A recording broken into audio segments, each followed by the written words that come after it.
Olá, vamos começar agora a primeira de uma série de aulas sobre a filosofia moral de Immanuel Kant, um filósofo alemão do século XVIII, que escreveu uma vasta e importante obra filosófica, uma obra que constitui um marco na filosofia moderna, mas que tem também, além de tudo, uma grande relevância no debate sobre ética e filosofia política.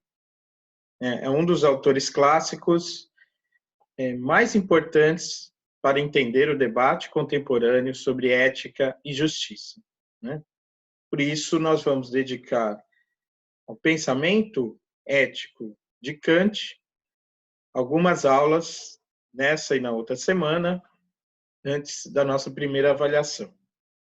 Bem, nós vimos até aqui a ética antiga, representada sobretudo pela filosofia de Aristóteles, e a ética moderna, representada pelos utilitaristas.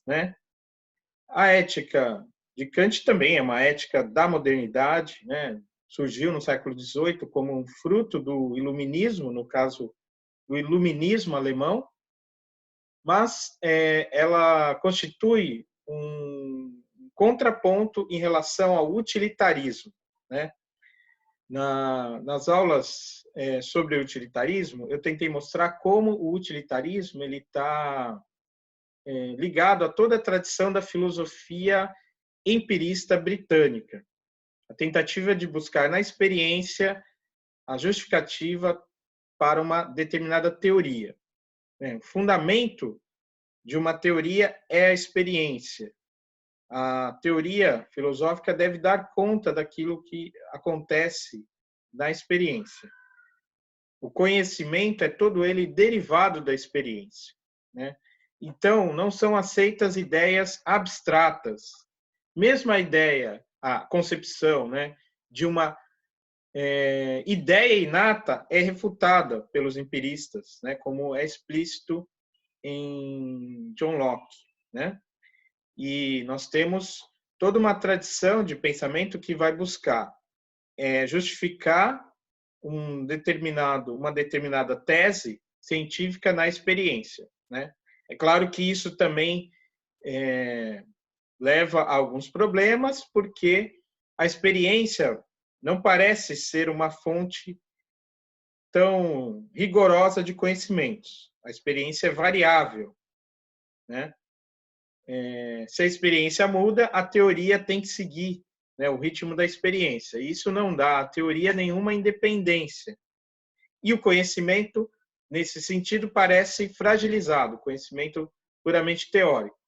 É nesse sentido que o David Hume vai conduzir a filosofia empirista a um ceticismo, a uma crença de que não é possível provar indiscutivelmente nenhuma teoria, que no final das contas o que nos leva a afirmar certas teses sobre o mundo é o hábito, e de que as teorias dos racionalistas, que são os filósofos modernos da área continental da Europa, e essas teorias metafísicas tentam explicar algo para além da experiência, o que é impossível, e conseguem oferecer, portanto, apenas mitologias, apenas descrições alegóricas, sem nenhum valor de conhecimento e, mais importante, sem nenhuma utilidade.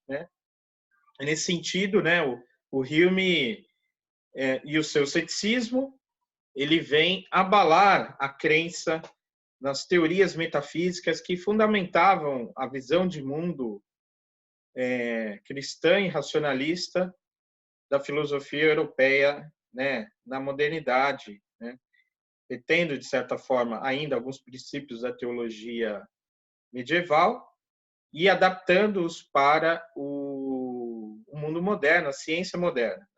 É um pouco esse é o saldo, o resultado que nós temos na filosofia racionalista de autores como Descartes, Spinoza e Leibniz. Eles vão procurar fundamental, uma metafísica, seguindo certos padrões de conhecimento modernos, que não são apenas e tão somente a fé. Por isso, né, esse âmbito da filosofia é chamado, né, de racionalismo, mas muitas vezes eles farão isso sem um recurso à experiência. Eles vão deixar a experiência de lado, vão montar seus sistemas metafísicos apenas a partir de conceitos, de ideias, né? E vão trabalhar bastante a concepção de ideias inatas, ideias que seriam anteriores à experiência. Muito bem, então nós temos, né, entre os séculos 17 e 18, essas duas grandes correntes na filosofia moderna, o empirismo e o racionalismo. Né? O empirismo, ele parece estar de acordo com a ciência moderna, com a física newtoniana, com a ideia de experiência, de experimentação, né, que é próprio da ciência natural da época. Mas, em determinado momento, o empirismo parece não mais conseguir justificar o conhecimento, não consegue mais fundamentar o conhecimento da ciência. E é nesse sentido que vem o Hume, com o seu ceticismo, né, que abala justamente a crença na verdade, né, e no caráter de certeza que o conhecimento científico traz. Né? Além de colocar em xeque, né, o conhecimento científico, o Hume ele critica, né, de uma forma devastadora a metafísica tradicional, né? A metafísica, mesmo na forma aí mais moderna desses autores que eu mencionei, os racionalistas. Né? Então, no século XVIII, nós temos essa oposição, né, entre empirismo e racionalismo, e o Kant ele vai tentar resolver esse problema, né, essa cisão, por meio da sua obra crítica. Né? O Kant é conhecido principalmente pelo seu projeto crítico, a ideia de uma crítica da razão. Então, é impossível falar da ética de Kant sem mencionar a sua teoria filosófica mais ampla, o seu sistema filosófico mais amplo, que é a filosofia crítica. Eu vou colocar aqui para vocês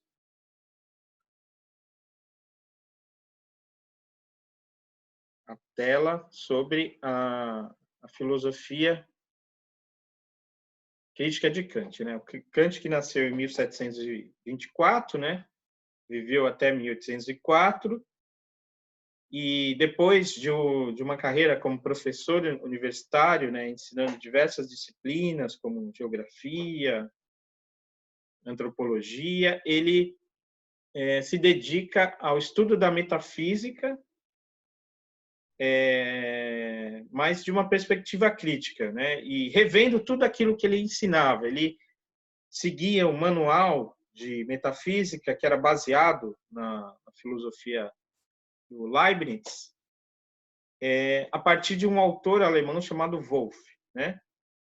Mas ele resolve colocar em análise a metafísica e, em 1781, né, já com mais de 56 anos de idade, ele publica, né, uma obra que é um marco na história da filosofia moderna, que é a Crítica da Razão Pura, de 1781. No mesmo ano da Revolução Francesa, essa obra que veio, de fato, para revolucionar a filosofia. Né? Ela, no entanto, é apenas a primeira parte, embora mais importante, desta nova filosofia que o Kant elabora a partir de 1781. Toda a obra tudo que ele escreveu antes, ele publicou alguns livros, é chamado de obra pré-crítica do Kant. Não tem a mesma relevância que essa obra crítica. Né? Então, a primeira de 1781 é a Crítica da Razão Pura. Em 1788, ele vai publicar a Crítica da Razão Prática, né, que é a segunda crítica. E, em 1790, a Crítica do Juízo, a terceira crítica, que é a última dessa série, né, que aborda a razão de uma perspectiva crítica, né? Na primeira crítica, nós temos a análise da razão teórica, né? A investigação sobre os limites do conhecimento teórico, o conhecimento que nós podemos ter daquelas coisas que nós não podemos mudar, como já dizia o Aristóteles, né? E, em 1788, a segunda crítica vai lidar com a razão prática, a possibilidade da razão de lidar com o conhecimento daquelas coisas que nós modificamos, que depende de nós, né? A parte prática do saber. Então, você tem, no primeiro momento, essa divisão entre a crítica da razão teórica e a crítica da razão prática, né? E a crítica do juízo, ela vai tentar, de certa forma, elaborar uma síntese das duas, explicando também como funciona outros modos de conhecimento, como, por exemplo, o conhecimento da arte, né? Que é um modo também de conhecimento, mas é um conhecimento que não é nem teórico, nem prático, envolve diferentes faculdades humanas de conhecimento, né? Bem, então esse é o projeto crítico do Kant como um todo, né? Paralelo a esse projeto, um projeto de fundamentação da ética, que é isso que nos interessa, né? O que é uma fundamentação da ética? É a busca pelo fundamento do saber, do conhecimento ético, uma justificação, né? Uma construção em nova base de um conhecimento ético. Esse percurso Kant vai trilhar a partir de 1785 com a publicação dessa obra, A Fundamentação da Metafísica dos Costumes, né? Que é um pequeno livro que nós vamos analisar, né? Nessas nossas aulas, né? Uma obra curta, né? Tem menos de 100 páginas, é dividido em 3 partes, 3 sessões, né? É esse o texto que nós vamos analisar. O Kant ele publica também, no âmbito da ética, além da crítica da razão prática, né, que lida com a parte da prática, portanto, da ética, também, já quase no final da vida, a Metafísica dos Costumes, em 2 volumes, em que nós temos uma parte chamada Doutrina do Direito, que lida com a questão do direito e da política, e a doutrina da virtude, que lida com a questão da virtude, é claro, como diz o título, né? Mas essa diferença entre direito e virtude é uma coisa que nós vamos ver ao final dessas nossas aulas sobre Kant, né? O que nos importa nessas primeiras aulas é entender a ideia de uma metafísica dos costumes, que é uma metafísica da ética, e por que ela precisa ser fundamentada, né? O Kant vai dizer que ele vai procurar o princípio supremo da moralidade, né? E essa investigação é a que vale a pena seguir, né? Isso dentro, é claro, do seu projeto crítico, que é o projeto, portanto, de submeter à crítica todas as esferas da cultura, né, e da vida política. Então, num prefácio da Crítica da Razão Pura, da primeira edição, né, numa nota, o Kant tem uma frase que é bastante forte, que indica esse vínculo entre a obra crítica e o movimento iluminista, né, o movimento das luzes, que se manifestou sobretudo na França, né, por meio dos filósofos iluministas, pela Revolução Francesa, que foi, de certa forma, sua consequência, mas é um movimento mais amplo que foi compartilhado, né, em outros países da Europa. Então, nós tivemos um iluminismo britânico e também o iluminismo alemão, né, a Aufklärung, né, como Kant diria. Então, nesse sentido, esse movimento histórico mundial das ideias do iluminismo é definido assim por Kant, né? Diz ele, eu cito, né? Vocês têm aí em tela. Nossa época é a verdadeira época da crítica, a que tudo tem de submeter-se. A religião, por meio de sua sacralidade, e a legislação, por meio de sua majestade, querem, em geral, escapar a ela. Desse modo, porém, levantam contra si uma legítima suspeita e não podem aspirar ao sincero respeito que a razão dedica apenas àquilo que pode suportar o seu livre e público teste. Fim de citação. Então, nós temos aí que o âmbito da religião e da legislação devem também se submeter à crítica, né? Que nada mais é também do que o princípio de publicidade, né? Princípio de vir à luz para se justificar a si mesmo daquilo que tem de racional, porque o tribunal é o tribunal da razão, né? Por isso uma crítica da razão. Um tribunal, segundo Kant, no mesmo prefácio, capaz tanto de assegurá-la a razão em suas pretensões legítimas, como, por outro lado, de ajudá-la a livrar-se de todas as suposições infundadas. Essa crítica, né, é uma crítica da capacidade da razão de conhecer e de justificar seus fundamentos.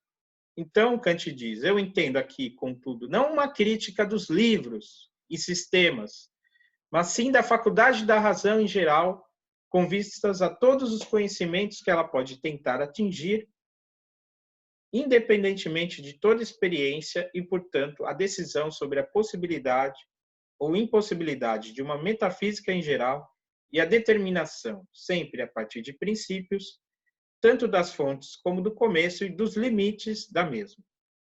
Fim de citação. Então, nós vemos, né, eu tentei apresentar nesse início de aula, como nós temos em Kant esse projeto crítico, né, de apresentar a razão sobre uma nova base, né, completamente fora da superstição, fora de uma autoridade que ela poderia buscar na religião, ou mesmo na política, na legislação. A razão ela deve fundamentar-se a si mesma como uma instância capaz de validar-se a si mesma, né, como algo autônomo, como algo justo, né, num sentido teórico e, como veremos, também moral, né? Da mesma forma que a razão ela deve fundamentar-se a si mesma, né, para um conhecimento que esteja alheio à tutela da religião e da política, né, na ética também a razão ela deve ser capaz de legitimar-se a si mesma, porque só assim nós teremos autonomia, né? Uma lei dada não por Deus ou por um Estado, mas a lei dada pelo próprio sujeito moral, sujeito ético, pela sua razão, né? Então, aí, né, vocês verão claramente que a noção de razão ela vai aparecer, né, constantemente em Kant, né, e por mais que ele analise, critique, parece que a razão nunca é explicada, ela é aceita como um pressuposto, né? Mas a razão aí é apresentada de uma maneira diferente do que era nos outros filósofos, né? E aí isso nos ajuda a entender, né, uma questão, né, que inclusive apareceu, né, que é a questão sobre que diferencia o empirismo do racionalismo, por que o utilitarismo está ligado ao empirismo, e por que se pode dizer que o utilitarismo é uma filosofia racional, ao mesmo tempo que se pode dizer que também a filosofia de Kant é uma filosofia racional. Ou seja, todos justificam o qualificativo de racional, né? Todo mundo se diz racional, mas o que é propriamente a razão, né? Você tem, então, na verdade, três grandes concepções de razão. A razão do empirismo, a razão do racionalismo clássico e a razão em Kant, que aí seria a razão crítica, né? Para os empiristas, a razão ela está a serviço da experiência, ou a razão ela deve seguir as leis da experiência, ela deve fundamentar-se na experiência, é uma razão empírica, né? Então, o conhecimento ele não retira de si mesmo a sua própria base. O conhecimento ele retira na experiência a sua base. Então, só é válido aquilo que pode ser observado, aquilo que é passível de uma verificação empírica, verificação na experiência, né? Então, um conhecimento, para ser bem justificado, você precisa ter um experimento que indique a sua possibilidade. No racionalismo, a experiência, né, embora ela nem sempre seja desconsiderada, ela não é o mais importante, porque a experiência é muitas vezes vista como uma fonte de erros, né? Então, Descartes diz, olha, se eu me fio apenas na experiência, os sentidos me enganam. Então, eu acho que estou vendo uma coisa e estou vendo outra. Quando eu coloco, por exemplo, uma vareta na água, né? Ela que parecia retilínea parece quebrada, né? Então, como que eu supero essa ilusão ou esse equívoco, né? É claro que na maior parte das vezes nós conseguimos identificar por que uma coisa nos parece de um modo e é de outro, mas muitas vezes há um choque entre o que nós pensamos e a experiência. É por isso que o Descartes também, né, de certa forma, ele vai concordar, de certo modo, com o Hume. Né? Ele vai dizer, olha, se nós tivermos na experiência o nosso único fundamento, nós vamos colocar tudo em dúvida, nós não vamos ter certeza absoluta de nada. Né? Então, ele vai procurar buscar essa certeza pela razão. E essa razão é a que vai dar no argumento, no raciocínio do cogito. Né? Depois de mostrar que todas as nossas teses sobre o mundo podem estar erradas, ele chega numa ideia que não poderia ser abalada de nenhum modo, uma ideia evidente, clara e distinta por si mesma, é a ideia do cogito, né? Penso, logo existo. Né? Essa é uma verdade que não pode ser contestada de nenhuma forma. Né? No momento em que eu estou pensando, eu existo. Cogito ergo sum. O pensamento do cogito vai ser a base a partir da qual o Descartes, em sua filosofia, nas meditações metafísicas e também no discurso do método, vai fundamentar um conhecimento, né? Portanto, pela razão, pela reflexão, pelo raciocínio, não pela experiência. Né? Então, você tem esses dois modelos, né? A partir disso, o Descartes ele vai montar um sistema metafísico em que ele vai recuperar provas da existência de Deus que os empiristas já tinham deixado para trás, né? Bem, o Kant encontra esse panorama. Os empiristas e o ceticismo do Hume, por um lado, e a filosofia racionalista de autores como Descartes e Leibniz, por outro. Mas o problema é que o Kant ele nem quer abandonar o conhecimento correto, mas ele também entende que as objeções do ceticismo, né, especialmente de Hume, são muito fortes. Por isso que ele vai dizer que foi o Hume que o despertou do seu sono dogmático. E para isso, então, ele vai ter que abandonar o dogmatismo, que é a crença de que a razão pode, por si mesma, construir um sistema de conhecimento sobre Deus, a alma, o mundo, a liberdade, e vai tentar investigar se a razão realmente tem essa capacidade e se é possível, então, responder aos argumentos céticos de Hume. É isso que ele vai tentar fazer na crítica da razão pura, né? Neste livro aqui, né, nós temos diversas traduções, né, a crítica da razão pura, uma obra densa, complexa, né, uma obra que nós levamos quase a vida inteira para decifrar, de certa forma, né?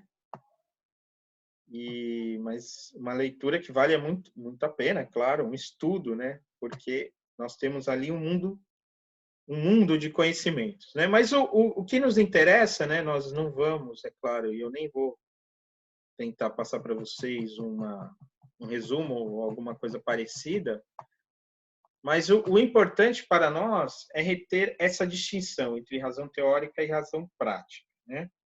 E qual é o saldo da crítica que o Kant vai fazer? O saldo é o seguinte, né? Para Kant, a razão teórica é aquela que tem como matéria ou conteúdo a realidade exterior a nós, um sistema de objetos que opera segundo leis necessárias, como, por exemplo, a lei de causalidade, a lei de causa e efeito, que são leis que operam independentes de nossa intervenção, que opera de modo independente, né? Então, o objeto, né, da razão teórica é, de certa forma, a natureza, o reino da necessidade. Eu coloquei aí a causalidade como um exemplo, né? Mas para Kant há outras leis da natureza além da causalidade. E a fonte dessas leis é uma coisa que a crítica da razão vai tentar descobrir. A razão prática é uma razão que cria sua própria realidade na qual se exerce. A liberdade como instauração de normas e fins éticos, né? Então, a prática tem como objeto a liberdade, né? Aquilo que depende de nós, da nossa realidade, da razão enquanto atuante no mundo, né? É o reino da liberdade, da finalidade ética ou dever, né? A noção de ética e dever aí nós vamos aprofundar na leitura da fundamentação, né? Mas qual é o saldo da crítica, então, né? O Kant vai analisar a razão no aspecto teórico, na crítica da razão pura, e no aspecto prático, na crítica da razão prática. Para Kant, esse vai ser o saldo final, assim, resumindo, né, de maneira bastante breve aí o que sobra, né, dessa crítica da razão. No caso da primeira crítica, a crítica da razão pura, né, a razão teórica lida com conhecimento de objetos dados e estabelece os princípios que tornam possível o conhecimento correto desses objetos. O problema é o seguinte, aí está a parte em azul, segundo quadro ali, terceiro, na verdade, né, da coluna da esquerda, né? A razão teórica costuma extrapolar seus limites quando se julga capaz de construir por si mesmo o conhecimento. Por isso, o resultado da crítica da razão pura aqui é negativo. A razão pura não pode constituir um conhecimento sem o auxílio da experiência. Então, na crítica da razão pura, na primeira crítica, o Kant vai dar razão aos empiristas e a Hume, né? A razão pura, ela não pode por si mesma construir um conhecimento, como a metafísica faz. Não é possível uma teologia, não é possível uma psicologia racional ou uma cosmologia racional. O que significa isso, né? Na metafísica tradicional, havia 3 âmbitos, né, de objetos. O âmbito do maior objeto, que é Deus, o Ser Supremo, o âmbito da substância simples, que é a alma humana, a psicologia racional, e o âmbito do conhecimento do mundo, da totalidade do universo, que é a cosmologia racional. Mas esses 3 objetos são tratados na metafísica de maneira pura, sem recurso à experiência. E o Kant vai mostrar que não dá para fazer isso, né? A razão pura não pode constituir um conhecimento sem o auxílio da experiência. Porque sem o auxílio da experiência, o conhecimento pela mera razão pura é um conhecimento vazio, um conhecimento que gira no ar e que não tem fundamento, não tem base. Então, precisa da base empírica.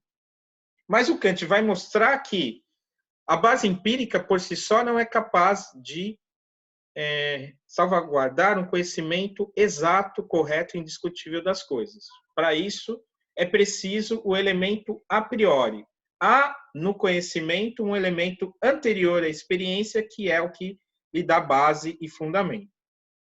Então, por exemplo, a lei de causalidade não é algo retirado da experiência, é algo que o Kant vai chamar a priori, anterior à experiência, que já vem constituído, na verdade, na nossa capacidade de conhecer e que dá à lei, às coisas, à experiência, né?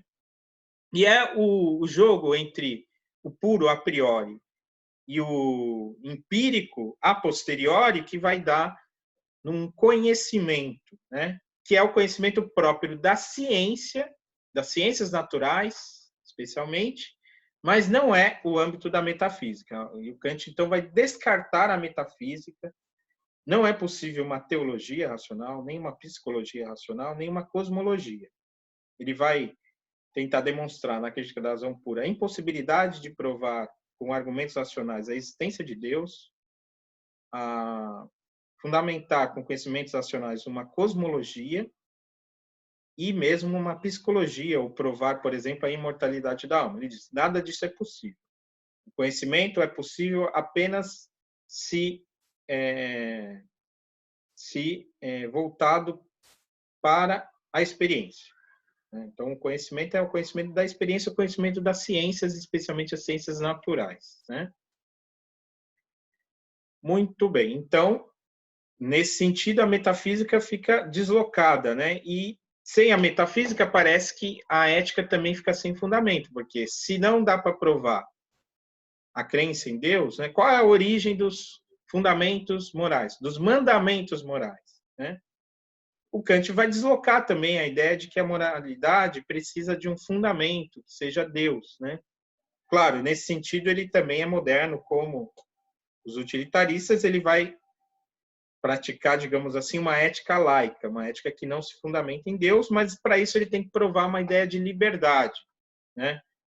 Que para os utilitaristas não era tão importante, mas para Kant é. Por quê? Porque ele busca uma fundamentação. Então ele tem que provar que o homem de fato é livre e de fato há uma lei moral que pode ser universalizada, pode ser uma e a mesma para todas as pessoas, em todos os lugares, em todas as circunstâncias, né? Então isso é a parte prática.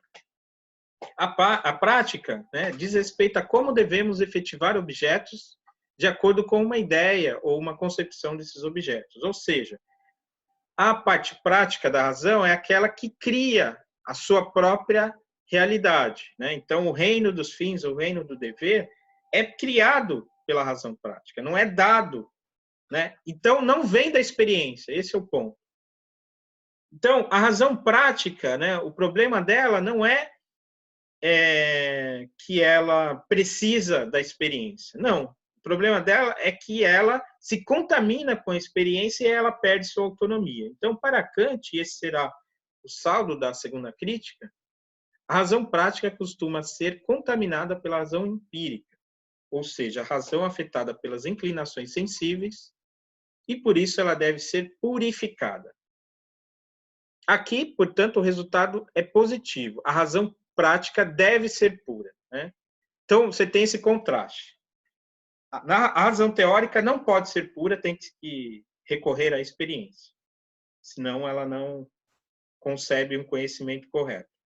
A razão prática, ela deve ser pura, ela deve ser algo que subsista anteriormente à experiência para que se possa ter uma lei moral que seja universalmente válida. Esse é o ponto essencial, é um ponto que, num primeiro momento, parece difícil, né, de compreender, porque a linguagem muito abstrata do Kant, né, a filosofia alemã tem essa característica, né, em contraste completo com a filosofia inglesa, que parece muitas vezes muito simples e clara, né, e de fato os ingleses, né, eles pretendem se escorar no senso comum, eles não querem, de fato, superar o senso comum na filosofia, e os alemães não, eles buscam, às vezes, as ideias menos intuitivas, né? Então, você tem esse contraste entre, também, né, entre a razão pura e a razão prática, a razão teórica e a razão prática. A razão teórica ela tem que ser empírica, a razão prática tem que ser pura, né?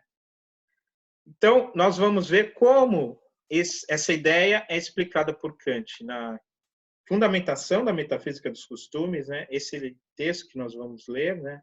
A partir de agora, a partir da próxima parte da aula, né? Parte seguinte, e vamos entender, então, essa ideia da necessidade da lei moral ser pura, não ser baseada na experiência, para que ela possa ter universalidade, porque para Kant, se a ética não tem uma lei que seja válida para todas as pessoas, em todos os lugares e circunstâncias, se não há uma lei moral com validade absoluta, a ética ela seria meramente relativa. Nós teríamos imperativos que não seriam morais, mas apenas de conveniência, né? Convencionais. Então, a ética, enquanto tal, não se sustentaria. E o Kant quer uma ética que se sustente racionalmente e que tenha também a capacidade de, de ter validade para todas as pessoas, né, em todo o universo. Daí uma ética universalista, né, a ética do Kant. Nós veremos isso, então, na parte seguinte, né, da aula. Volto já.